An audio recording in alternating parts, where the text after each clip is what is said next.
They pounded on his door like they were seconds from dying, and they were. When Tomas Valdez opened it, a widow collapsed into his arms with 2 freezing boys and a baby barely breathing, and the name she whispered next belonged to one of his own men. That was the moment the most feared Mafia boss in Blackridge had to choose protect his empire or burn it down from the inside. If this story pulled you in, go ahead and subscribe so you never miss what's ahead. I've got another unforgettable story coming tomorrow. And while you're here, drop a comment and tell me where you're watching from. I love seeing people tuned in from all over the world. Okay, let's get back into it. Snow swallowed the mountain town of Blackridge like a frozen fist, muffling the world into silence. Tomas Valdez woke before the sound reached him, his instincts, sharpened by decades of survival in a world where hesitation meant death, pulling him from the edge of sleep. For a moment, he remained still on the leather sofa, near the dying fire, listening to the wind tearing at the reinforced windows of his timber lodge. Then it came again, a pounding, frantic, uneven, nearly swallowed by the roar of the blizzard. His lieutenant, Miguel, appeared first in the doorway of the great room. The stocky man with graying temples had served Tomas for 15 years, carried 2 bullet scars from protecting him, and knew without words when something was wrong. Miguel's hand rested instinctively near the weapon at his hip, his weathered face tense, eyes cutting toward the massive front door. The pounding came again, desperate now, weakening. Miguel had pulled Tomas from more than one ambush. He'd stood beside him when rival factions tried to burn them out of a warehouse in El Paso. He carried his own darkness quietly. A daughter he wasn't allowed to see. A marriage destroyed by the life he'd chosen. Nightmares that made him walk the perimeter at 3 rather than sleep. Now Miguel looked at Tomas with a question in his eyes that didn't need speaking. Should I check it? Could be a trap. Tomas rose from the sofa, his tall frame unfolding with controlled precision. He wore black even-hair dress pants, an open-collar shirt revealing the edge of ink that crawled up his neck and disappeared beneath the fabric.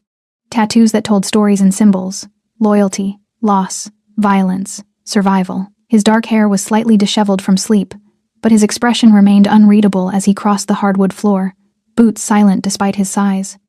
Miguel moved to flank him, hand hovering near his weapon.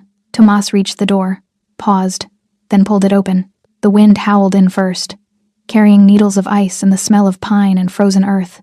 Then he saw her. A young woman stood swaying in the snow, her thin olive coat crusted white, her long dark hair tangled with ice and clinging to her pale, exhausted face. She clutched a bundle wrapped in gray blankets against her chest, an infant, barely visible except for one small hand. 2 boys, perhaps 7 and 9 years old, pressed themselves against her sides, their jackets inadequate for the storm.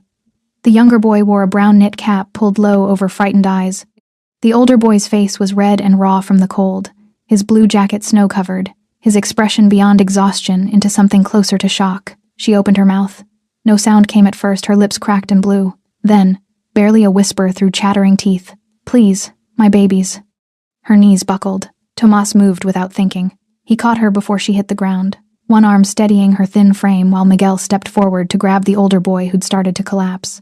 The infant made a weak sound against the woman's chest, not a cry, just a thread-like whimper that cut through the howling wind. For 3 seconds, Tomas Valdez stood in that doorway holding a stranger, surrounded by children freezing to death, while his mind calculated threats, angles, possibilities. Every instinct he'd honed told him this could be a setup. Rival families had tried softer approaches before: women, children, sympathy plays designed to breach his defenses. But the ice crusted on her eyelashes was real. The blue tint to the younger boy's lips was real. The infant's labored breathing was real. Then he made a choice that would shatter everything he'd built his empire on. He stepped back and pulled them all inside. "Miguel, lock it down.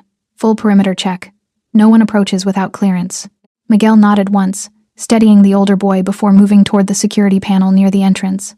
2 other guards emerged from the shadows of the lodgemen who'd been stationed in the west wing, their faces alert, weapons visible. Tomas guided the woman toward the massive stone fireplace that dominated the great room. Golden light spilled from its flames, warming the space filled with heavy timber furniture and Navajo rugs. The contrast between the frozen nightmare outside and this haven was stark wealth and safety, separated from death by inches of wood and glass. "Sit," Tomas said quietly, lowering her onto the leather sofa he just vacated. She collapsed into it, still clutching the infant with both arms, as if someone might tear the baby away. The 2 boys pressed against her sides immediately, the younger one burying his face in her shoulder, the older one staring at Tomas with wide, wary eyes. Tomas stepped back, his expression carefully neutral. Up close, he could see the woman's hands were red and swollen from frostbite. Her coat, though clean, was worn thin at the elbows. There were shadows under her eyes that spoke of weeks without proper sleep. And there, just visible at the cuff of her sleeve bruises, dark purple fingerprints circling her wrist. Something cold settled in Tomas's chest. Not sympathy. Recognition. He knew what those marks meant. He'd seen them before on women caught in the machinery of violence, on people who'd run from something worse than winter. "Miguel," he called without turning. "Dry clothes, children's sizes, and food. Something warm. Boss. Now." Miguel disappeared down the hallway. The woman hadn't looked up. She rocked slightly, a reflexive motion meant to soothe the infant, her breath coming in shaky gasps as warmth began creeping into her frozen body. The younger boy whimpered softly. The older boy's teeth chattered so violently he couldn't have spoken if he'd tried. Tomas remained standing, hands loose at his sides, watching. He didn't speak, didn't offer false comfort. He simply waited, a skill he'd mastered long ago, while the fire crackled and the storm raged beyond the walls. Finally, the woman raised her head. Her eyes met his brown, red-rimmed, filled with desperate gratitude and lingering terror. She opened her mouth, seemed to struggle for words, then managed, "Thank you. I didn't know where else." She broke off, tears spilling down her cheeks. Tomas studied her face. There was something there beneath the exhaustion and fear. Strength, maybe, or stubbornness. The kind of determination it took to walk miles through a blizzard with 3 children rather than surrender. "Who are you running from?" he asked quietly. The question hung in the air between them. The woman's expression shifted, fear sharpening into something closer to panic. Her arms tightened around the infant. The older boy's eyes went wide. She swallowed hard. I can't." "Who?" Tomas repeated, his voice soft but unyielding. "Did this?" He gestured slightly toward her bruised wrist. She followed his gaze, pulled her sleeve down quickly, then closed her eyes. When she opened them again, tears streamed freely, and she whispered a name that changed everything. The name hung in the air like smoke. Javier Ruiz. Tomas's expression didn't change, but something shifted behind his eyes, a calculation, cold and precise. Miguel, returning with an armful of clothing, froze mid-step in the doorway. The 2 men exchanged a glance that lasted less than a second but communicated everything. Javier Ruiz was one of Tomas's lieutenants, a rising operator who managed logistics across 3 counties. Ambitious, efficient, trusted, or so Tomas had believed. These. Miguel set the clothes on the arm of the sofa, sweatpants, thermal shirts, thick socks. His voice was carefully neutral. "Food's coming." The woman, she still hadn't given her name, stared at the dry clothes as if they might disappear. Her hands trembled as she reached for them, then stopped, looking up at Tomas with sudden fear. You know him." It wasn't a question. Tomas said nothing. His silence was answer enough. Fresh panic flooded her features. She started to stand, clutching the infant tighter, her body moving on pure instinct. Run, hide, survive. "I shouldn't. We need to go. I'm sorry, I didn't mean to." "Sit down." The command was quiet but absolute. She froze, caught between terror and exhaustion. The older boy grabbed her coat with both hands. The younger one whimpered. Tomas's voice softened fractionally. "You walked through a blizzard. Your children are hypothermic. You're not going anywhere tonight. But if he finds out we're here, he won't touch you." The certainty in those 4 words seemed to reach her through the panic. She searched his face, looking for lies, for threats, for whatever trap she'd stumbled into. But Tomas's expression revealed nothing except cold fact. Slowly, she sank back onto the sofa. "Get them warm," Tomas said, gesturing to the clothes. "We'll talk after." He turned and walked toward the far end of the great room, where floor-to-ceiling windows looked out onto the storm. Miguel followed, positioning himself so he could watch both the woman and the hallway. "Javier," Miguel said quietly. "I know, if she's telling the truth." "She is." Tomas's jaw tightened. "Look at her wrist. Look at those children. That's not theater." Miguel was silent for a moment, his weathered face troubled. "What do you want to do? Find out what Javier's been doing that I don't know about?" Behind them, the woman was helping the boys change into dry clothes with shaking hands. The younger boy, still wearing his brown knit cap, even indoors, pulled on thermal pants that pooled around his feet. The older boy stripped off his wet blue jacket with visible relief, his small body shuddering as warmth began reaching his core. The woman kept the infant wrapped against her chest, only adjusting the blankets to check the baby's breathing. "A girl," Tomas noticed now pale wisps of hair visible against the gray fabric. Another guard appeared with a tray soup, bread, hot tea. The woman stared at the food with hollow-eyed hunger but didn't move. Instead, she poured soup into bowls and handed them to her sons first. The older boy took his with both hands, drinking directly from the bowl. The younger boy ate more slowly, his eyes darting between the food and Tomas like a stray animal expecting the meal to be snatched away.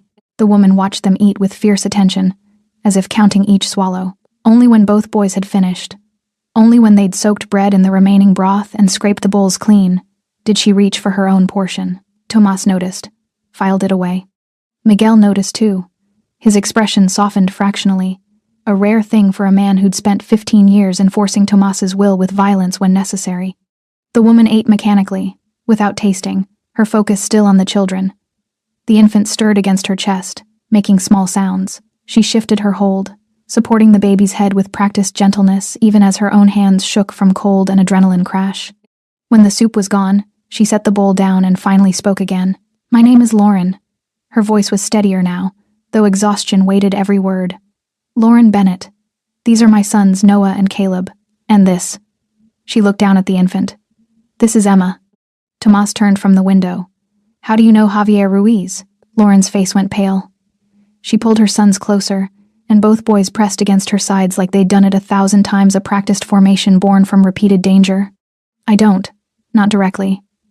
She swallowed hard. "My husband did. Daniel. He ran a small logistics company. Shipping and transport. About 6 months ago, he started noticing irregularities. Manifests that didn't match cargo. Deliveries to addresses that didn't exist. He thought maybe it was just clerical errors at first." Her hands tightened on the blanket around Emma. Then he opened one of the shipments. Found guns. Military-grade weapons hidden inside crates marked as construction equipment. Miguel's expression hardened. Tomas remained perfectly still. "Daniel wanted to report it," Lauren continued, her voice dropping. He thought he was doing the right thing. He told his contact, the man who'd hired his company for the routes, that he couldn't be part of it anymore. That he was going to authorities. She closed her eyes. 2 weeks later, Daniel was dead. They called it an accident, a truck collision on Route 34, but the brakes on his vehicle had been cut. I found the mechanic's report they tried to bury. Tears spilled down her cheeks, but her voice didn't break. Then the debt collectors came. Men in expensive suits saying Daniel owed money, $50,000, then $100. The amounts kept changing. They came to our apartment, broke windows, threatened the boys. Her voice finally cracked. One night they set fire to our building. We barely got out. Caleb, the older boy, was crying silently now, his face buried in his mother's shoulder. Noah stared straight ahead, his young face carefully blank, too blank for a child his age. "I took what I could carry and ran," Lauren whispered. "We've been moving for 3 weeks. Shelters, churches, anywhere that would take us. But tonight the last shelter said they were full, and the storm came. And I saw your light through the trees." She looked up at Tomas, her eyes red-rimmed but direct. "I swear I didn't know this was your house. Didn't know you were connected. My babies were dying. I had to try." Tomas studied her in silence. Behind him, snow battered the windows with relentless fury. The fire crackled. Emma made soft sounds against her mother's chest. Finally he spoke. "Javier Ruiz works for me." Lauren's face went white. "Which means," Tomas continued, his voice cold and precise, "someone in my organization has been running weapons without authorization. Someone ordered your husband killed. And someone is hunting you to tie up loose ends." He stepped closer, and Lauren instinctively pulled her children tighter. But Tomas's next words weren't a threat. "You're safe here tonight. Tomorrow, we find out who gave Javier his orders." Lauren didn't sleep. Tomas had offered her one of the guest rooms, a space larger than her entire apartment had been, with a bed covered in thick blankets and windows overlooking the snow-buried forest. The boys had collapsed almost immediately, curled together under the covers with Emma nestled between them in a makeshift nest of pillows. But Lauren sat in the leather chair by the window, watching her children breathe, unable to close her eyes.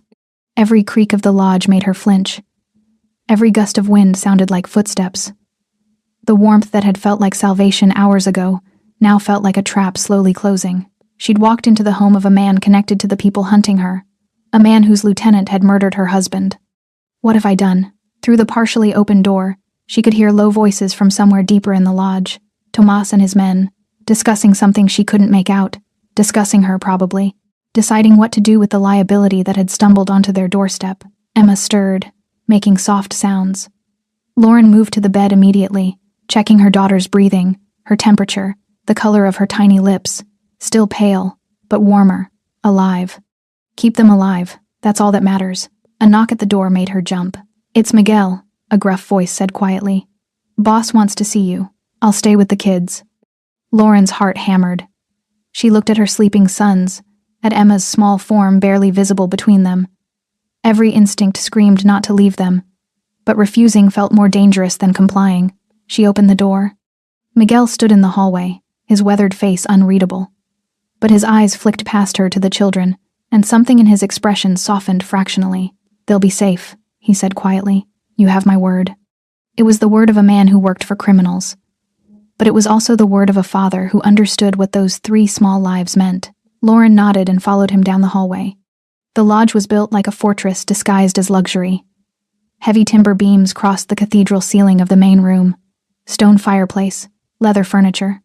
But Lauren noticed the details now reinforced door frames, security cameras tucked into corners, windows that were likely bulletproof. The artwork on the walls was expensive, but the men stationed at intervals throughout the space wore weapons openly. Tomas stood in what looked like an office off the great room, his back to her, studying papers spread across a heavy wooden desk.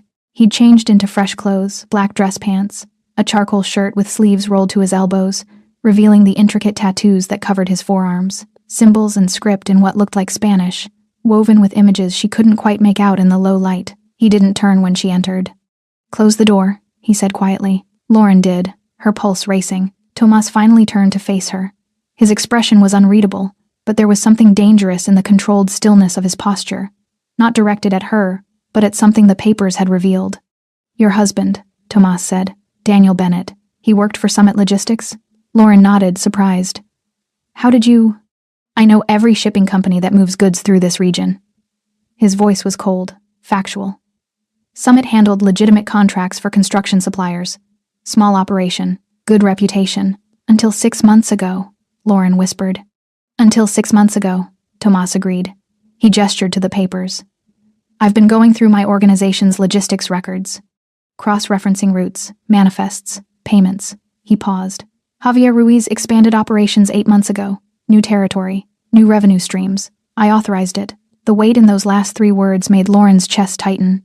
He told me he'd secured contracts with manufacturers looking to avoid interstate regulations. Gray market, but not illegal. I didn't dig deeper. Tomas's jaw tightened. That was a mistake. He picked up one of the documents, studying it with cold focus. Javier's been running weapons for 3 months before your husband discovered it. High-grade firearms, military surplus, the kind of merchandise that brings federal attention if you're careless. His eyes lifted to Lauren.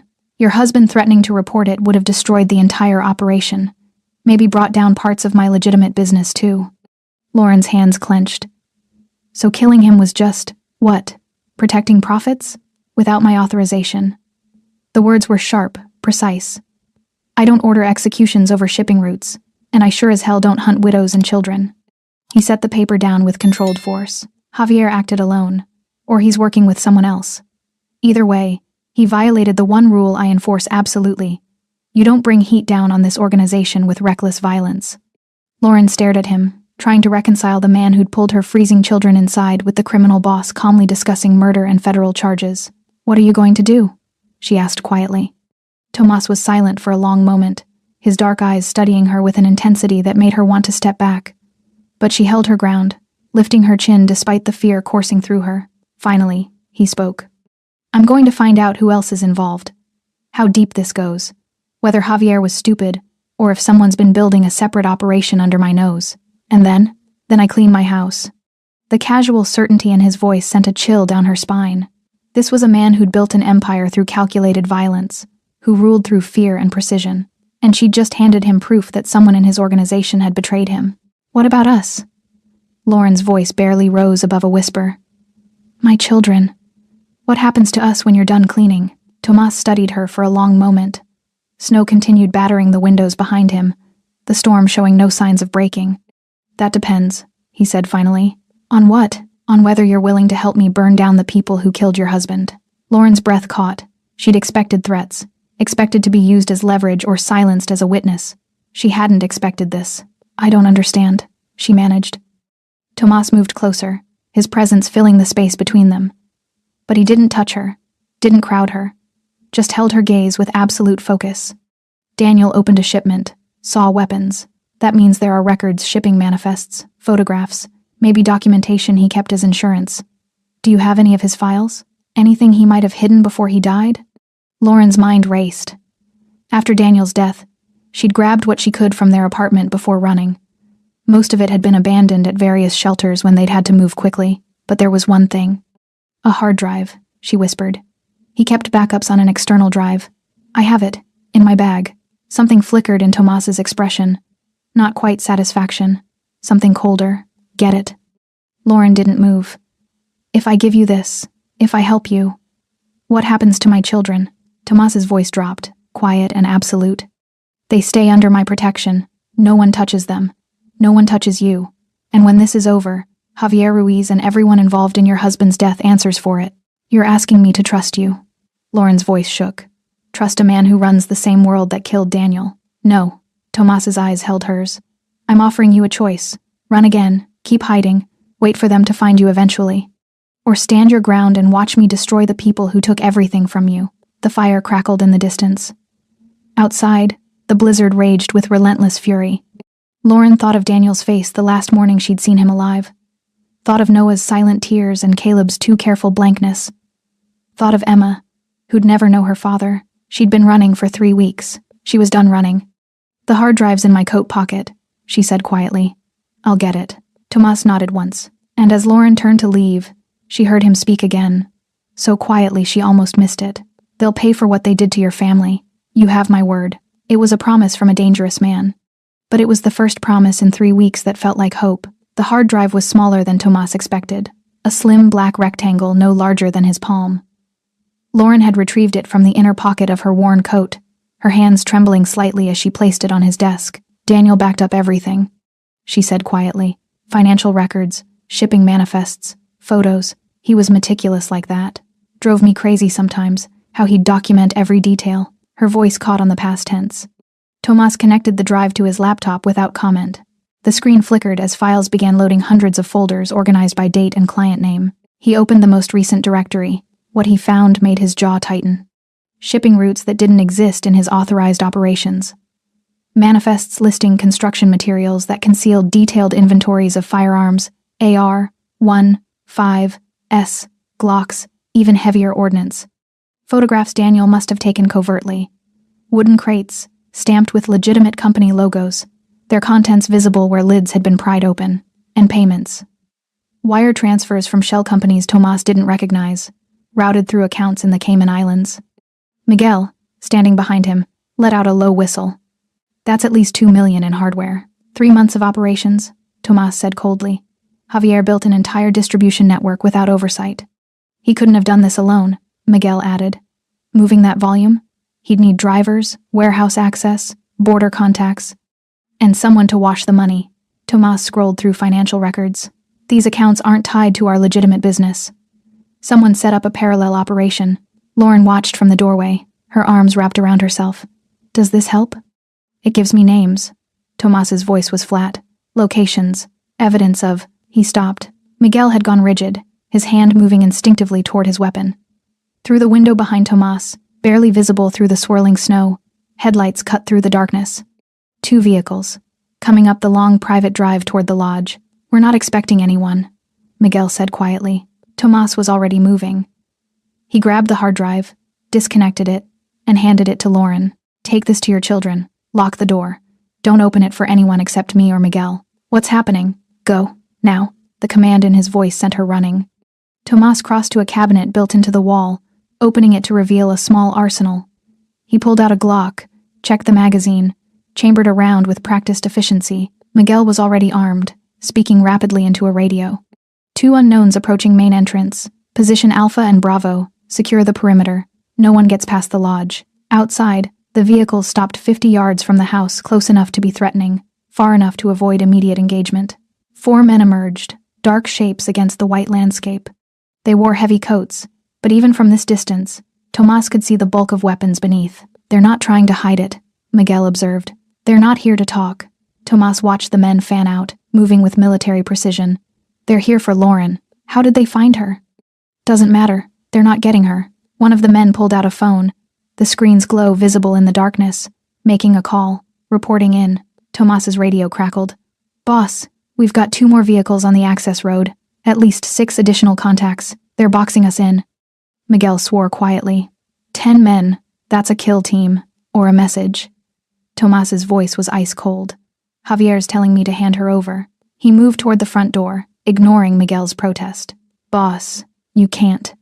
Stay with the woman and children. If anyone gets past me, you get them out the back. There's a snowmobile in the shed. Keys are in the ignition." "Tomas, that's an order." Tomas pulled open the heavy door and stepped into the blizzard. The cold hit him like a physical blow, snow immediately clinging to his hair and shoulders. He wore no coat, just the charcoal shirt and dress pants, his tattoos exposed to the freezing air. The men advancing on his lodge stopped when they saw him, a lone figure, standing in the golden light spilling from the doorway. "That's far enough," Tomas called, his voice cutting through the wind. The lead man, tall, military build, expensive tactical gear, kept walking. His 3 companions fanned out, weapons held ready but not yet raised. "Tomas Valdez," the man said, stopping 20 feet away. "We're here for the woman and her kids. Hand them over, and we leave peacefully." "Who sent you?" "Does it matter? You're a businessman. This is business. The woman's a loose end. You understand how this works." Tomas's expression didn't change.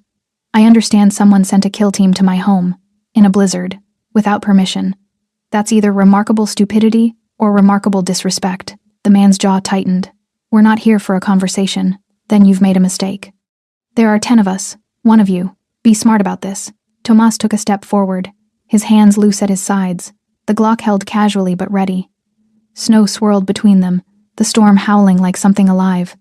"You're on my land," Tomas said quietly, each word precise and cold. "Threatening people under my protection. I'm going to give you 1 chance to leave. Can't do that. Then you're going to die in the snow." The man's hand moved toward his weapon. Tomas was faster. The Glock came up in a fluid motion, years of training compressed into a heartbeat. He fired twice, center mass, professional, efficient. The lead man dropped. The clearing erupted. Muzzle flashes lit the snowfall like lightning. Tomas moved, diving behind the thick timber column supporting the porch roof as bullets tore into wood. He returned fire, dropping a second man who'd broken cover too soon. Miguel appeared in the doorway with 2 other guards, their weapons adding to the chaos. The attackers scattered, using the vehicles for cover, but they'd lost the element of surprise. In the distance, more gunfire, the perimeter guards engaging the men who'd tried to flank the lodge. One of the attackers made a desperate rush toward the door. Tomas stepped out from cover and put him down with 3 shots. The man fell 5 feet from the entrance, blood staining the fresh snow. The remaining men broke. They retreated to their vehicles, engines roaring to life, tires spinning in the snow as they fled back down the mountain road. Miguel's men pursued with measured fire, ensuring they kept running. Silence descended, broken only by the wind and the distant sound of engines fading. Tomas stood in the snow, weapon still raised, his shirt soaked through and clinging to his skin. Steam rose from his shoulders where body heat met freezing air. His hands' tattooed knuckles steady, slowly lowered the Glock. 3 bodies lay in the snow, dark shapes against white. Miguel emerged from the lodge, his expression grim. "Perimeter reports 4 more down. The rest ran. We're clear." Tomas nodded, his breathing controlled despite the adrenaline. He looked at the bodies, then at his lodge, bullet holes scarring the timber, windows somehow still intact. "Get rid of them," he said quietly, "before the storm buries them." He turned to go inside, then stopped. Through the window of the guest room, he could see Lauren's silhouette. She stood pressed against the glass, one hand covering her mouth, her sons behind her. She'd watched everything. Their eyes met across the distance. She'd asked him what would happen if she stayed. Now she knew exactly what kind of protection she'd accepted, and what it would cost. Lauren couldn't stop shaking. She'd pulled the boys away from the window after the gunfire stopped, wrapped them in blankets, and held them while they trembled. Noah had cried silently, his small body rigid with fear. Caleb had stared at nothing, his face carefully blank again, that terrible absence of expression that broke her heart more than tears ever could. Emma slept through it all, mercifully oblivious. But Lauren had watched Tomas step into the blizzard alone, watched him kill 3 men with the same cold efficiency she might use to cross items off a grocery list, watched bodies fall into snow that would bury them by morning. And she understood with brutal clarity. The man who'd saved her children was also a man capable of extraordinary violence. A soft knock at the door made her jump. "It's me," Tomas's voice said quietly. Lauren hesitated, then crossed to open it. He stood in the hallway, still wearing the soaked shirt that clung to his frame, snow melting in his dark hair. His tattoos stood out starkly against skin that should have been blue from cold but somehow wasn't. There was no blood on him, he'd been too precise for that, but his knuckles were raw from the Glock's recoil. He didn't enter. Just stood there, studying her face with that unreadable expression. "Are you hurt?" he asked. "No." Her voice came out steadier than she expected. "The boys are scared, but they're okay." Tomas nodded once. His eyes moved past her to where Noah and Caleb huddled on the bed, watching him with wide, frightened eyes. "I'm sorry they saw that," he said quietly. "They've seen worse." The words tasted bitter. "Men breaking into our apartment, our building burning. This isn't their first time watching violence." Something flickered in Tomas's expression, not quite sympathy, but understanding. He knew what it meant to have childhood stolen by brutality. "The men who came tonight," he said. "They were professionals, military training, expensive equipment. That's not random enforcement. Someone paid significant money to kill you." Lauren's arms wrapped around herself. "Javier? Or whoever's above him." Tomas's jaw tightened. "I need to make calls, find out who authorized this. But first," he paused, "you need to decide if you're staying." "What?" "After what you just saw, you have every right to leave. I can get you to a safe house, new identities, money. You'd be gone before sunrise." Lauren stared at him. "You're giving me a choice? After all this?" "You're not a prisoner." His voice was quiet but absolute. "You came here desperate. I won't keep you desperate. If you want out, I'll make sure you're protected. But it means running again. Hiding. Living in fear that someday they'll find you anyway. And if I stay?" Tomas met her eyes directly. "Then you're part of this until it's finished. That means watching me dismantle the people who killed your husband. It means your children living in a house where violence might come again. It means trusting me to keep you safe while I clean out the rot in my own organization." The wind howled outside, rattling the windows. Emma stirred in her blankets, making soft sounds. Lauren looked at her sons, Noah's tear-stained face, Caleb's empty expression. Looked at Emma, who deserved to grow up knowing her father had been avenged. Looked at the warm room, the safety, the first real protection they'd had in weeks. Then she looked at Tomas, dangerous, violent, but standing in her doorway asking permission instead of giving orders. "I want them to pay," she said quietly. "All of them. For Daniel. For what they did to my family. I don't want to run anymore." Tomas studied her for a long moment, then nodded. "Get some rest. Tomorrow we start finding answers." He turned to leave, then paused. "The men outside tonight? They'll talk before they die. Word will spread that you're under my protection. That makes this official. You understand what that means? It means you're choosing me over your own lieutenant. It means I'm choosing accountability over corruption." His voice was cold. "There's a difference." He walked away, his footsteps silent on the hardwood. Lauren closed the door and leaned against it, her heart pounding. She'd just committed herself and her children to a war inside a criminal empire. But for the first time since Daniel died, she felt like she might actually survive. In his office, Tomas made the first call. The phone rang 3 times before a gravelly voice answered. "It's 2 a.m. "I need information," Tomas said without preamble. "Javier Ruiz. What's he been moving besides what I authorized?" Silence. Then, "Why are you asking?" "Because 10 men just tried to kill a witness on my property. And the trail leads back to Javier's operations." More silence. The man on the other end, Ricardo, who'd run intelligence for Tomas for a decade, let out a slow breath. "I've been hearing things," Ricardo admitted. "Whispers about unauthorized shipments, routes that don't match our books. I thought maybe you'd approved it quietly." "I didn't. Then we've got a problem. Because Javier's been operating independently for at least 4 months, and he's got backing." Tomas's hand tightened on the phone. "What kind of backing?" "The kind that comes with offshore accounts and political protection. Someone's been funneling money into his operation. Big money. The kind that suggests he's not working alone. Names. I don't have them yet. But I can tell you this. 3 of your other lieutenants have been meeting with Javier privately. No security. No records. Just quiet conversations in places they think you don't watch." Cold fury settled in Tomas's chest. Which 3? Ricardo named them. 2 were men Tomas had trusted for years. The third was younger, ambitious, someone he'd been grooming for higher responsibility. A faction. Not just one rogue operator, but a coordinated betrayal. How deep does it go? Tomas asked quietly. Deep enough that if you move against Javier, you might trigger a split. Some of the younger guys see him as the future. They think you've gone soft, focusing too much on legitimate business. Soft, Tomas repeated, his voice like ice. Their word, not mine. They don't understand that going legitimate is harder than staying criminal. They just see profits and think they can do better. Tomas was silent, processing. His empire built over 20 years through calculated violence and strategic patience was fracturing from within, and he'd been too focused on expansion to notice the rot spreading beneath. I want everything on Javier, he said finally. Financial records, communications, every person he's met with in the past 6 months, and I want to know who's funding him. That'll take time. You have 12 hours. Tomas ended the call and immediately dialed another number. This one rang longer before a cautious voice answered. It's late, Tomas. We need to meet. Tomorrow. The usual place. What's this about? Javier Ruiz tried to have a civilian killed tonight. A widow with 3 children. The same widow whose husband stumbled onto an unauthorized weapons operation running through my territory. The voice on the other end went cold. You're sure it's Javier? I'm sure. And I'm sure he's not working alone. A pause. If you're planning what I think you're planning, I'm planning to clean my house, with or without approval. I'm giving you the courtesy of advance notice. Tomas, if you start a war, the war's already started. I'm just deciding how it ends. He hung up before the response came. Miguel appeared in the doorway, changed into dry clothes, his face grave. Ricardo called me too, gave me the names. Your opinion? Miguel was quiet for a moment. 2 of those men saved your life, bled for this organization. If we move against them based on suspicion, it's not suspicion. Tomas pulled up the files from Daniel's hard drive, turning the laptop so Miguel could see. It's evidence.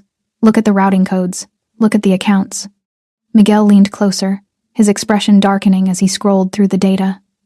His finger stopped on one particular transfer. That's my signature code, he said quietly. What? That authorization code. It's the one I use for logistics approval. But I never signed off on this shipment. Miguel's face had gone pale. Someone's forging my credentials. Tomas stood slowly. They're not just building a separate operation. They're framing you to cover their tracks. If this goes public, if authorities find these records, you'd take the fall. Javier stays clean. I lose my most trusted lieutenant, and the operation continues without interference. Miguel's hands clenched into fists. Who? That's what we're going to find out. Tomas moved to the window, looking out at the snow-covered darkness. Bodies had already been removed, the blood buried under fresh powder, like it never happened. But it had happened, and more violence was coming. Lauren refused to leave, Tomas said quietly. Miguel nodded. She's got spine. More than most. She wants justice. Can you give it to her? Tomas watched the snow fall, thinking of 3 children sleeping upstairs. Thinking of a woman who'd chosen to stand her ground instead of run. Thinking of the empire he'd built that was now threatening to tear itself apart. Yes, he said finally, but it's going to cost everything. The storm broke just before dawn. Tomas stood on the porch of the lodge, watching pale light filter through dissipating clouds. The blizzard had buried the world in 3 feet of fresh snow, transforming the landscape into something pristine and deceptive, beautiful, if you didn't know what lay beneath. Miguel emerged from inside, carrying 2 thermal mugs of coffee. He handed one to Tomas without speaking. Both men stood in silence, watching the mountains emerge from white darkness. Ricardo came through, Miguel said finally. Javier's at the warehouse on Route 7, the one we use for equipment storage. Alone? 2 men with him, the rest scattered after last night. Miguel paused. Word's spreading fast. Everyone knows you're protecting the widow. Javier's calling it a betrayal. Tomas's jaw tightened. He murders a civilian, runs unauthorized operations, forges your credentials, and sends a kill team to my home. But I'm the one betraying loyalty. That's how he's spinning it. Says you've gone soft. That you're choosing outsiders over family. Family. Tomas's voice was cold. He doesn't know what that word means. Behind them, the door opened quietly. Lauren stood in the doorway, wrapped in a borrowed sweater that hung loose on her thin frame. Her hair was pulled back, revealing the shadows under her eyes, evidence of another sleepless night. The children are still sleeping, she said quietly. Miguel's wife is watching them. Tomas turned, surprised. Maria's here? Miguel nodded. Called her after things settled. Figured the kids needed someone gentler than us around. Something in Tomas's chest tightened gratitude for a kindness he hadn't asked for but needed. Lauren stepped onto the porch, hugging herself against the cold. You're going after him today, Javier. It wasn't a question. Yes, Tomas said. I want to come. No, he killed my husband. Which is exactly why you stay here. Tomas's voice was firm but not harsh. This isn't about revenge. It's about justice. And justice doesn't require witnesses. Lauren's eyes flashed. I have a right. You have children who need their mother alive. Tomas held her gaze. What happens today won't be clean. Won't be pretty. It's the part of my world you don't need to see. I've already seen you kill 3 men. That was defense. This is judgment. He paused. There's a difference. Lauren opened her mouth to argue, then stopped. She studied his face, the cold determination, the weight of what he was about to do, settling into his expression like armor. Will you tell me? She asked quietly. After. Will you tell me it's done? Yes. She nodded slowly, then reached into her pocket and pulled out a small photograph. It showed a man with kind eyes and an easy smile, his arm around Lauren, both of them laughing at something beyond the frame. Daniel, she said, her voice thick. He wasn't perfect, but he was good. He tried to do the right thing, and they killed him for it. She pressed the photograph into Tomas's hand. When you see Javier, I want you to remember this face. Remember the man he took from my children. Tomas looked down at the photograph. Daniel Bennett stared back at him, an ordinary man caught in an extraordinary nightmare. A man who'd made one moral choice and paid with his life. I'll remember, Tomas said quietly. Lauren turned and went back inside, her shoulders straight despite the trembling in her hands. Miguel exhaled slowly. You ready for this? No, Tomas pocketed the photograph. But it's time anyway. The warehouse squatted at the edge of town like a gray scar against white landscape. Single story, corrugated metal, surrounded by chain-link fence. Snow had drifted against the walls, burying the loading docks. 2 vehicles sat in the plowed lot, Javier's black SUV, and a sedan Tomas recognized as belonging to one of the younger lieutenants. Miguel drove, the heavy truck crunching through snow. 2 other vehicles followed men Tomas trusted absolutely, armed and ready. Not for a firefight. For control. They parked, blocking the exit. Tomas stepped out into the cold, wearing his black suit despite the weather. No coat, no concessions. The tattoos on his neck stood out starkly against his collar, visible statements of who he was and what he'd survived. Miguel flanked him, along with 4 other men. They moved with quiet precision toward the warehouse entrance. Inside, industrial lights hummed overhead, casting harsh shadows across stacked equipment crates. The space smelled of motor oil and cold metal. Javier Ruiz stood near the back, flanked by 2 men.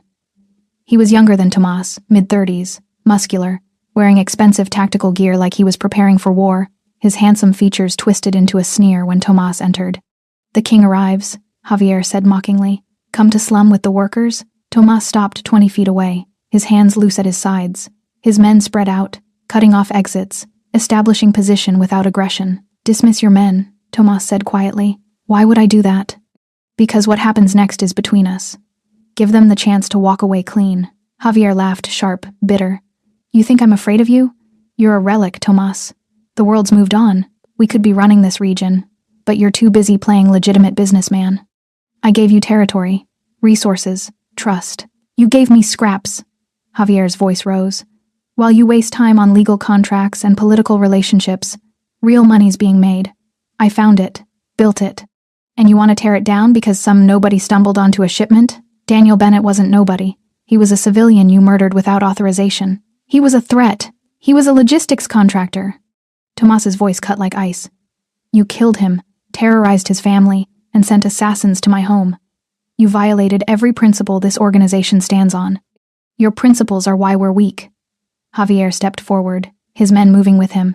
The old families are laughing at us. We could own this state, but you're too afraid to take it. I'm not afraid of power, Tomas said quietly. I'm disciplined with it. There's a difference you never learned. Javier's hand moved toward his weapon. Don't. Miguel's gun was already out, trained steady. The other men followed suit, a synchronized display of controlled force. Javier froze, his face twisting with rage and fear. Tell them to leave, Tomas repeated. Javier glanced at his 2 companions, younger men, barely in their 20s, eyes wide with sudden terror. Whatever fantasy of rebellion they'd entertained died in that moment. "Go," Javier said through clenched teeth. They ran. The warehouse fell silent, except for the hum of lights and the distant sound of engines fading. Tomas walked forward slowly, his footsteps echoing on concrete. "Daniel Bennett had a wife," he said quietly. 3 children. The youngest is an infant who'll never know her father. Because you decided one man's conscience was worth less than your profit margin. Business requires hard choices. This wasn't business. Tomas pulled out the photograph Lauren had given him, held it up so Javier could see. This was murder. Sloppy, unauthorized, reckless murder that brought federal attention and threatened everything we built. Javier's eyes darted to the photo, then away. "He would have destroyed us. He would have exposed your operation. An operation I never authorized. An operation you built using forged credentials, shell companies, and money from sources you won't name." Tomas stepped closer, his voice dropping to something colder than the snow outside. "You didn't protect the organization. You endangered it. And worse, you forgot the one rule I enforce absolutely." "What rule?" "Loyalty doesn't mean cruelty." Tomas's eyes were dark, unforgiving. "Power without discipline is just chaos, and I don't allow chaos in my empire." Javier's hand twitched toward his weapon again, desperation overriding survival instinct. He was fast. Tomas was faster. The gunshot echoed through the warehouse like thunder, sharp and final. Javier fell, clutching his chest, blood spreading across his tactical vest. He looked up at Tomas with shock and hatred, his mouth working soundlessly. Tomas stood over him, his expression carved from stone. "You asked if I'd gone soft," he said quietly. "Here's your answer." He fired once more. Silence crashed down like a weight. Miguel moved forward, checking the body with professional detachment. "It's done." Tomas lowered the weapon, his hands steady despite the adrenaline coursing through him. He felt no satisfaction, no triumph, just the cold certainty that justice, his version of it, had been served. He pulled out his phone and took a photo of Javier's body. Not for pleasure, for proof, for the others who might question what happened here. Then he turned to Miguel. "Send it to every lieutenant, every captain, everyone who needs to understand that this organization has standards." "What's the message?" Tomas looked at the blood pooling on concrete, thought of Daniel Bennett's photograph in his pocket, thought of Lauren and her children sleeping safely in his lodge. "The message is simple," he said quietly. "Betray the family, face the consequences. Hurt innocents, answer to me. This empire was built on discipline and honor. Anyone who forgets that ends up here." Miguel nodded and began typing on his phone. Tomas walked toward the exit, leaving Javier's body behind. Snow had started falling again. Light flurries that would eventually bury the warehouse under fresh white. Outside, the morning sun broke through clouds, painting the landscape gold. Tomas breathed the cold air deep, letting it clear the smell of gunpowder and blood. It was done. But he knew, standing there in the snow with his empire fractured and a widow's trust weighing on his shoulders, this was only the beginning. The rot went deeper than one ambitious lieutenant. And before this was over, he'd have to cut out every infected piece, no matter what it cost. The photograph reached every corner of Tomas's organization within an hour. Javier Ruiz, lying in a pool of his own blood, eyes open and empty. No explanation, no justification, just the image and a single line of text. Discipline over chaos, always. Phones buzzed across the state. In secure apartments and guarded estates, men who'd spent years building power through violence stared at their screens and understood the message perfectly. Tomas Valdez had drawn a line, and anyone who crossed it would end up like Javier. By noon, 3 of Javier's known associates had disappeared, fled south toward the border or deeper into hiding. 2 others requested immediate meetings, eager to pledge loyalty and distance themselves from the dead man's operation. The younger lieutenants who'd whispered about Tomas going soft fell silent. Fear was a language everyone understood, but Tomas knew fear alone wouldn't be enough. Fear bred resentment. Resentment festered into rebellion. He needed something more permanent than intimidation. He needed a public declaration so absolute that no one would dare question it. Lauren found him in his office late that afternoon, staring at a formal invitation embossed with gold lettering. "What is it?" she asked quietly from the doorway. Tomas looked up. She'd showered and changed into clothes. Maria had brought simple jeans and a sweater that actually fit, though she still looked fragile, like she might break under the wrong pressure. "The annual winter charity gala," he said. "I host it every year. Local politicians, business owners, law enforcement. It's theater. A performance to show I'm a respectable member of the community." Lauren stepped into the office. "When is it?" Tomorrow night. Her eyes widened. After everything that just happened? Because of everything that just happened. Tomas set the invitation down. Javier's dead. His network is collapsing. But there are still people who think you're a liability. That protecting you makes me weak. So what are you going to do? Tomas met her gaze directly. I'm going to take you to the gala. You and the children. Lauren's breath caught. You want us? In public? In front of everyone? I want them to see you're under my protection. Not hidden away like something shameful. Standing beside me where the entire town can witness it. That's insane. Lauren shook her head. Those people, politicians, police, they'll ask questions. Who I am, why I'm there. You're painting a target on yourself. The target's already there, Tomas said quietly. This just makes the message clear. You're not collateral damage. You're not a secret. You're someone I chose to protect, and anyone who challenges that challenges me directly.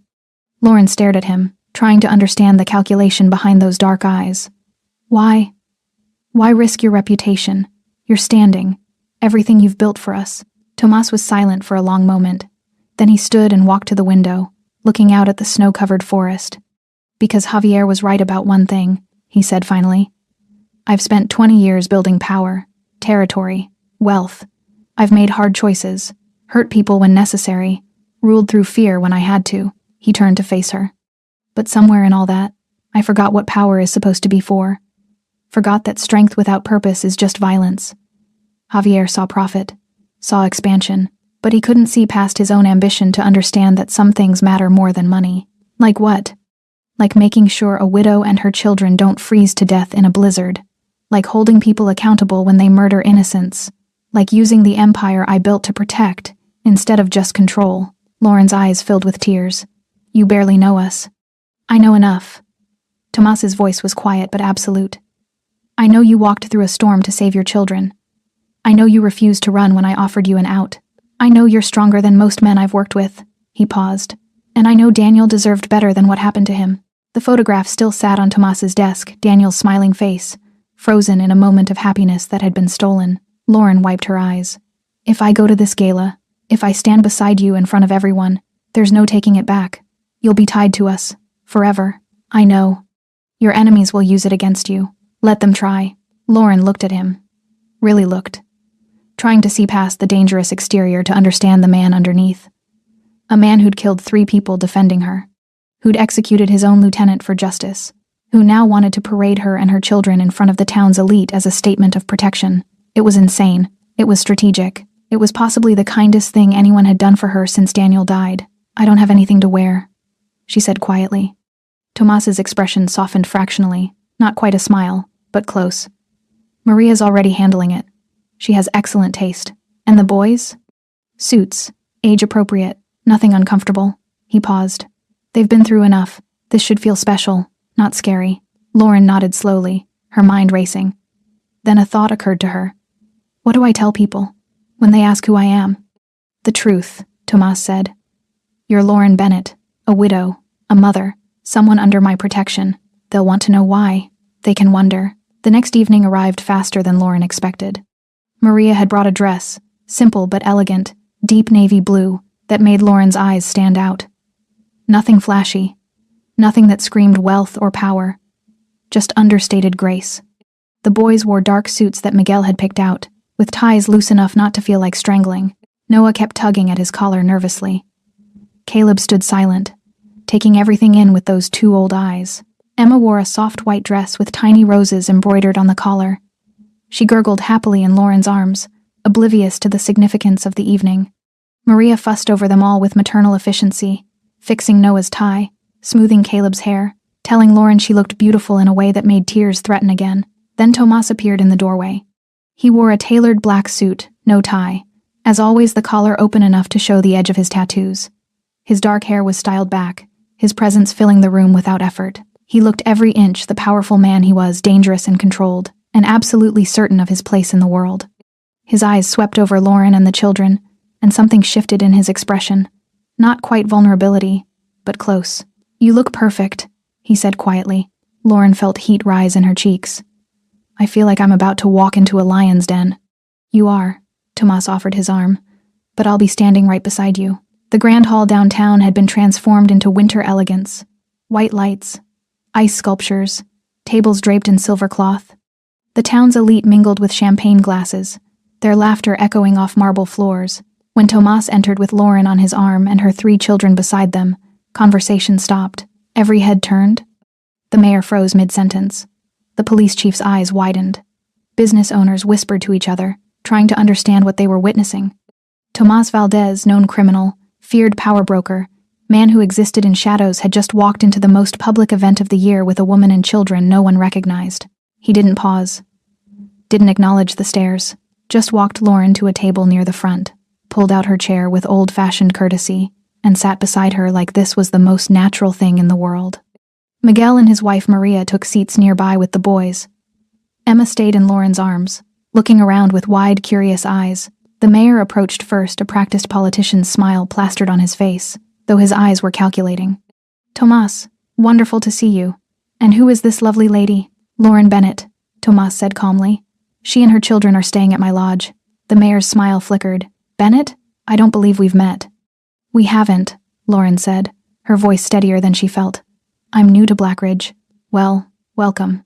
The mayor's eyes cut to Tomas, full of questions he didn't dare ask directly. Tomas met his gaze with absolute calm. "Lauren's under my personal protection. I wanted to make that clear." The words hung in the air, a statement, and a warning wrapped in polite conversation. The mayor nodded slowly, his political instincts telling him not to push. "Of course." "Well, enjoy the evening." He retreated quickly. Others approached throughout the night. Business associates, old contacts, people trying to gauge what this meant. Tomas introduced Lauren each time with the same quiet certainty. Never explaining, never justifying, just presenting fact. Lauren watched him navigate the room with practiced ease, shaking hands, making small talk, all while keeping her within arm's reach. The boys sat with Maria, eating dessert and whispering to each other.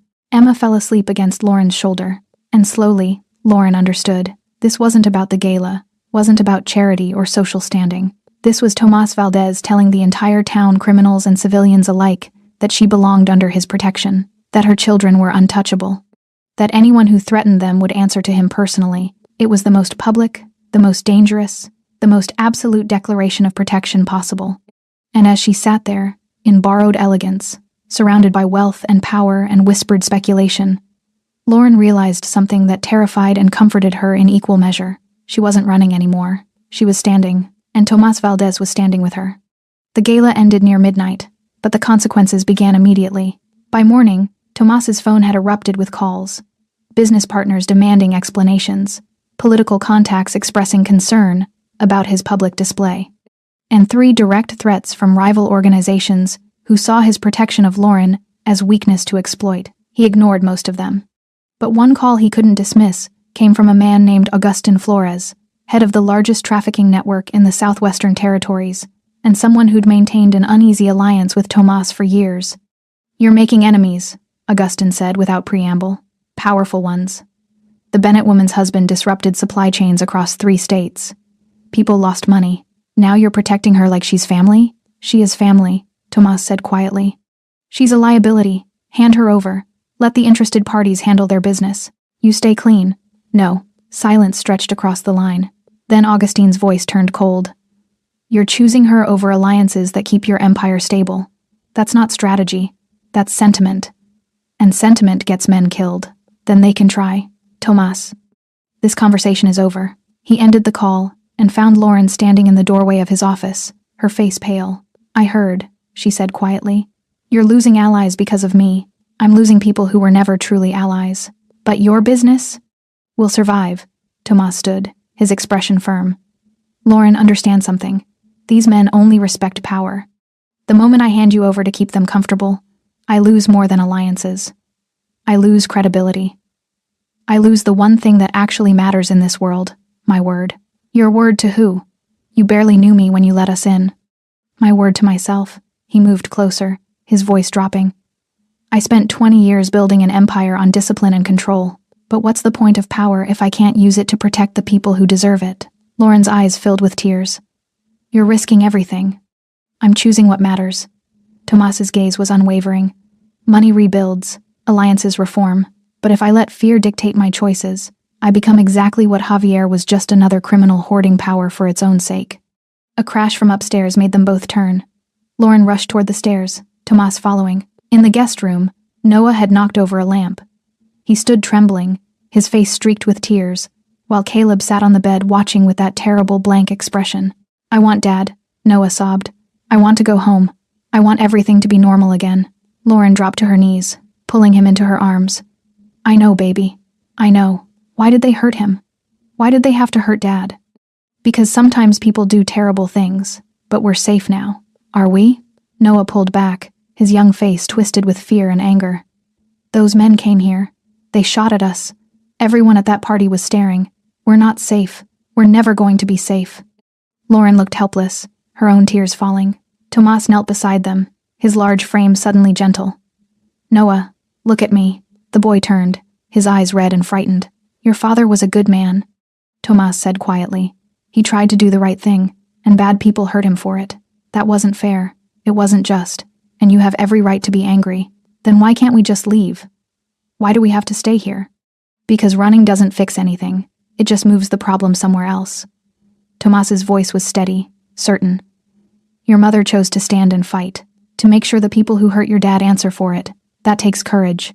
I'm not brave, Noah whispered. I'm scared all the time. Brave people are scared too. They just don't let fear make their choices for them. Noah stared at him, processing.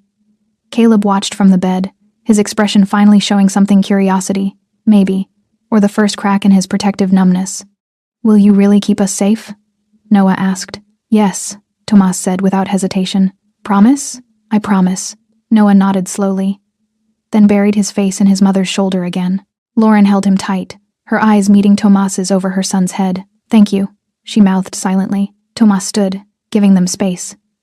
But as he reached the door, Lauren called out, Tomas? What happens now? He turned. Now I finish what Javier started. Find everyone involved in Daniel's death. Make sure they can never hurt you again.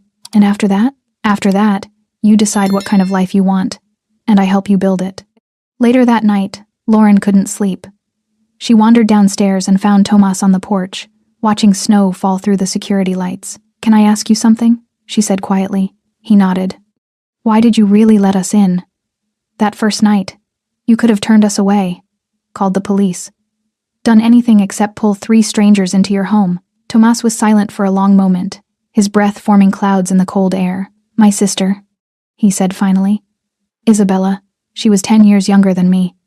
When our parents died, I raised her, protected her, built this entire empire partly so she'd never want for anything. His jaw tightened. She got sick, cancer. I had money for the best doctors, the best treatment, but money can't cure everything. She died when she was 23. Lauren's hand covered her mouth. The night before she died, she told me she was proud of what I'd built. But she asked me one question. What's the point of all this power if you only use it for yourself? Tomas's voice was rough with emotion he rarely showed. I didn't have an answer then. But when I opened that door and saw you holding your children, barely alive, I heard her voice, and I knew this was my answer.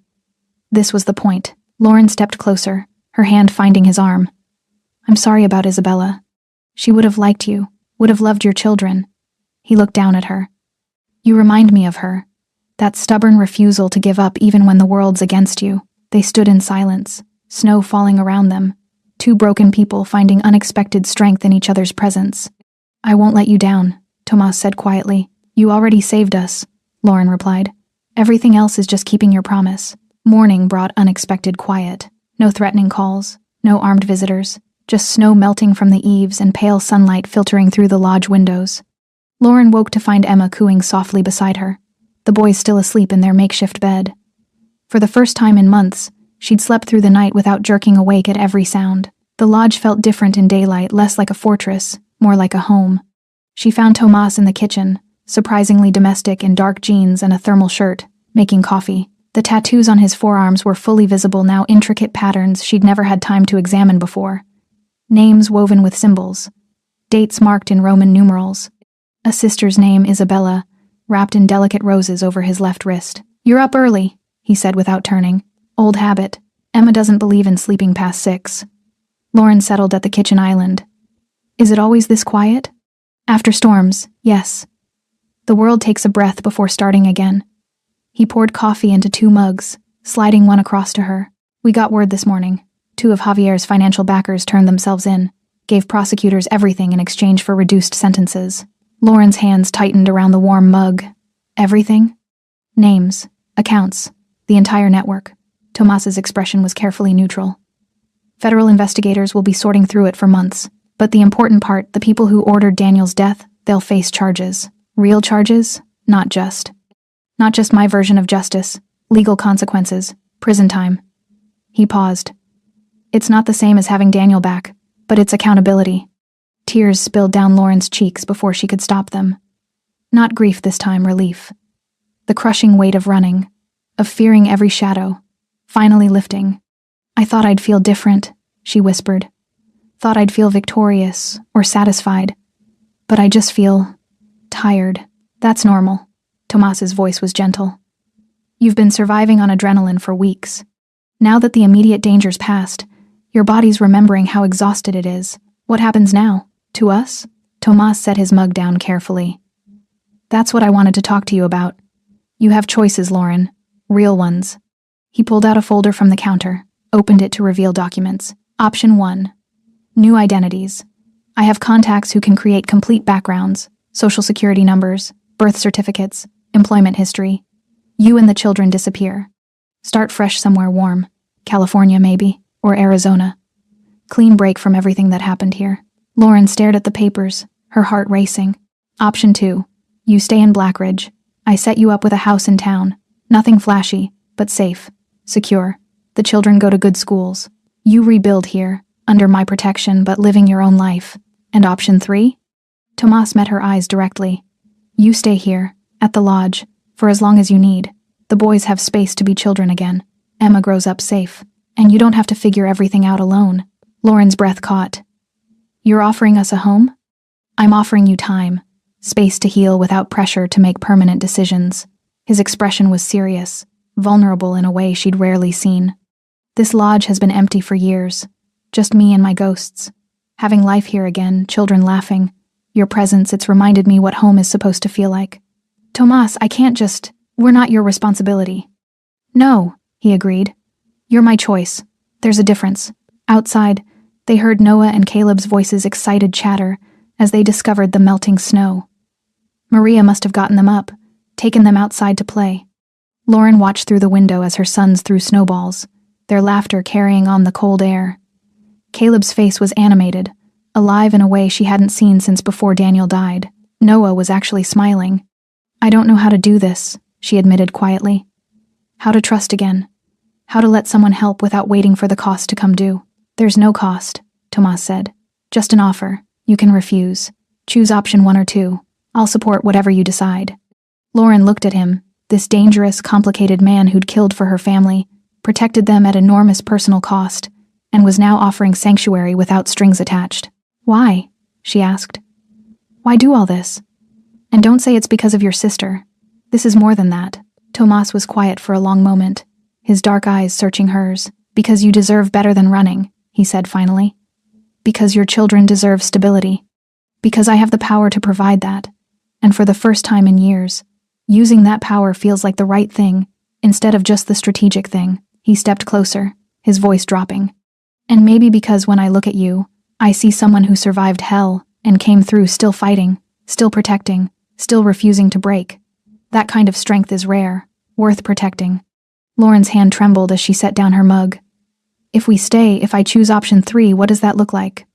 Long term? Honestly? I don't know. Tomas's admission was surprisingly raw. I've never done this before. Never had people depending on me for anything except orders and protection. But I know this. You'll have safety, resources. Time to figure out who you want to be after everything that happened. And you? What do you get out of this?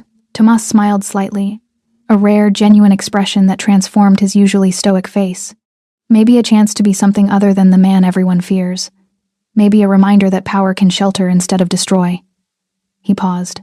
Maybe a family, even if it's one I never expected. Lauren closed her eyes, overwhelmed. Every logical part of her screamed this was insane. You didn't build a life with a criminal, no matter how honorable his intentions. You didn't let your children grow up in a world of violence and moral ambiguity. But the boys were laughing outside. Emma was safe and warm upstairs. And for the first time since Daniel's death, Lauren felt like she could breathe. "Can I have time?" she asked. "To think about it?" "Take all the time you need," Tomas said. "The offer stands. No expiration." Lauren nodded, then impulsively reached out and took his hand, the tattooed one with his sister's name. His fingers closed gently around hers. "Thank you," she whispered, "for everything, for seeing us, for caring when you didn't have to. You're easy to care about," Tomas said quietly. And in that moment, standing in the warm kitchen with snow melting outside and children's laughter drifting through the windows, Lauren made her choice. She didn't need more time. She already knew. Lauren found Tomas on the porch as dusk painted the mountains in shades of amber and violet. He stood with his hands braced against the railing, watching the boys build something lopsided and joyful in the melting snow. Miguel had brought out old lumber from the shed, and now Noah and Caleb were constructing what might become a fort, or might collapse into firewood. Neither boy seemed to care which. Emma slept in the baby monitor clipped to Lauren's belt, her soft breathing a steady rhythm of peace. "I've made my decision," Lauren said quietly. Tomas turned, his expression carefully neutral, but she caught the tension in his shoulders, the vulnerability of someone bracing for rejection. "We're staying," she continued. "Here, at the lodge. If the offer's still genuine." Something shifted in his face, relief so profound it almost looked like pain. "It's genuine," he said, his voice rough. "For as long as you need. I need you to understand something first." Lauren stepped closer, her eyes steady on his. "I'm not doing this because I'm helpless, or because I have nowhere else to go. I'm choosing this. Choosing to let my children heal somewhere they feel safe. Choosing to trust that you mean what you say." "I do. I know," she smiled slightly. "That's what scares me most. How much I believe you." Tomas looked back at the boys. Noah had just knocked over part of their structure, and instead of crying or fighting, both children dissolved into laughter. The sound carried across the snow-covered yard like music. "Caleb smiled today," Tomas said quietly. "Really smiled. Not that careful blank thing he does." Miguel noticed too. "He's starting to feel safe." Lauren's throat tightened. "They both are. That's because of you. Because you didn't just offer shelter, you offered dignity. You stood beside us publicly when you could have hidden us away. You deserve to be seen. Not hidden like something shameful." They stood in comfortable silence, watching darkness creep across the forest. Security lights flickered on around the property, reminders that this peace was protected, maintained, earned through Tomas's reputation and power. "What happens tomorrow?" Lauren asked. "And the day after? How does this actually work?" "Tomorrow, Miguel's wife Maria helps you enroll the boys in the elementary school in town. Good school, safe. They'll have normal routines again." Tomas's voice was measured, practical. "I've already arranged for a pediatrician to check Emma. Make sure the cold didn't cause any lasting problems. And me? You rest, heal, figure out what you want beyond just surviving." He paused. "There's a library in town. Community center. If you want work eventually, I have contacts in legitimate businesses, but there's no pressure, no timeline." Lauren absorbed this, the careful way he'd thought through details she hadn't even considered yet.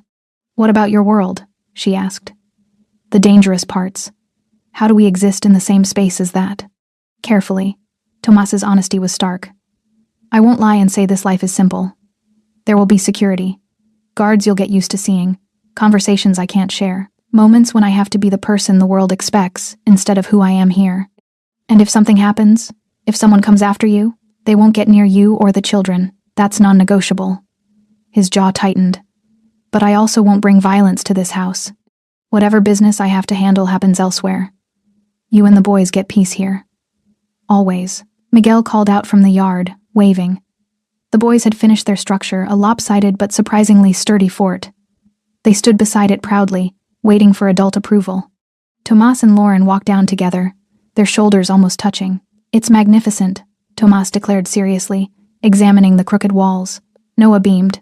"Can we put a flag on top?" "Every proper fort needs a flag." Tomas pulled out his phone. "I'll have Miguel bring materials tomorrow." Caleb tugged on Tomas's sleeve, a gesture of trust that made Lauren's eyes burn. "Will you help us? Build it higher?" Tomas crouched to the boys' level. "I'd be honored." Later, after the boys had been fed and bathed, and tucked into bed with stories, Lauren stood in the doorway of the room that had become theirs. Noah slept curled around a stuffed bear Maria had brought. Caleb sprawled across his pillow, one arm flung out. Emma breathed softly in her bassinet, finally gaining the healthy weight she'd lost during their weeks of running. Her children, safe, warm, beginning to heal. Tomas appeared beside her, his presence steady and grounding. "Thank you," Lauren whispered. "I know I keep saying it, but I don't have better words. You gave us our lives back." "You gave me something too," Tomas said quietly. "Purpose that isn't just power. A reminder that the empire I built can do more than intimidate and control." Lauren looked up at him, this man who existed in contradictions, violent and gentle, feared and honorable, powerful and somehow, in this moment, vulnerable. "What did your sister say?" Lauren asked softly. "About the point of power?" Tomas's expression softened with memory and grief. "She asked what good it was if I only used it for myself. And now? Now I know." He looked at the sleeping children, then back at Lauren. "It's for this. For giving people who deserve safety a chance to rebuild. For making sure innocence isn't crushed by the violence of my world." Lauren reached out, her hand finding his. His fingers closed around hers, tattooed and scarred, and surprisingly warm. "We're going to be okay," she said, and realized she believed it. "Yes," Tomas agreed. "You are." They stood together in the doorway, watching children sleep peacefully for the first time in months. Outside, snow had finally stopped falling. The storm that had brought them together had passed, leaving behind something unexpected.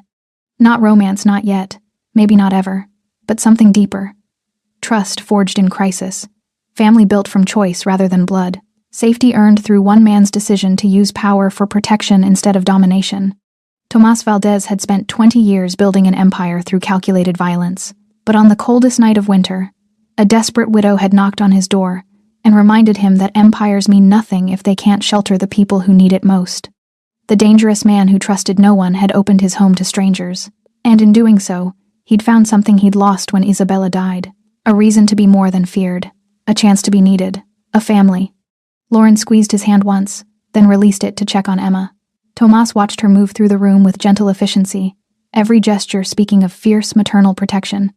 Outside, Miguel walked the perimeter. Security cameras tracked the forest line. The world remained dangerous, complicated, full of threats.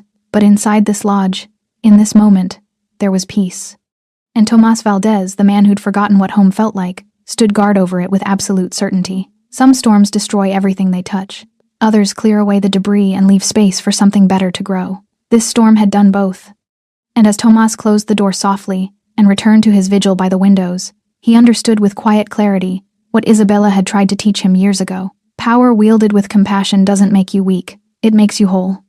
Thanks for sticking with this story until the very end. You're the reason these stories feel alive. If you're ready for another powerful journey, just tap the next video on your screen. And before you go, leave a quick comment and rate this story from 1 to 10. I'm excited to read your thoughts and connect with you in the comments.